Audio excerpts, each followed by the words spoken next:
Hi అందరికీ. Welcome back to my channel Devi talks and vlogs.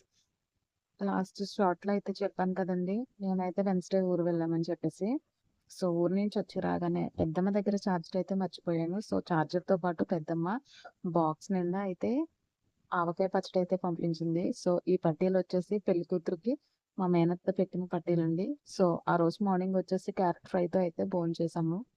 ఈవినింగ్‌కి ఇంక ఇద్దరమే ఉన్నాం కదా అని చెప్పేసి ఇంట్లో బాలామృతం పిండుంటే, ఆ పిండితో అయితే అట్లయితే వేశాను. మీరెప్పుడైనా ఈ బాలామృతంతో అట్లయితే తిన్నారా? తింటే కామెంట్‌లో అయితే చెప్పండి. సో, నేను ఇందులో షుగర్ అయితే వేయలేదు. బెల్లం ఏసి అయితే చేశాను. సో, టేస్ట్ బెల్లంతో అయితే బావుంటుందని చెప్పేసి, ఆల్రెడీ ఇందులో షుగర్ ఉంటుంది కాబట్టి, కొద్దిగా బెల్లం యాడ్ చేసి అట్లయితే వేసి నైట్ అయితే తినేసాము. సో ఇందాక చూపించిన పట్టీలు మీకు నచ్చాయా? నచ్చితే కామెంట్‌లో అయితే చెప్పండి. సో, ఆ డిజైన్ ఎలా ఉందో మీకు నచ్చితే గనక కామెంట్ చేయండి. అలాగే నా ఛానల్‌ని దయచేసి లైక్ చేసి ప్లీజ్ సబ్స్క్రైబ్ అయితే చేసుకోండి. అంతే వీడియో. నెక్స్ట్ షార్ట్‌లో అయితే కలుద్దాం.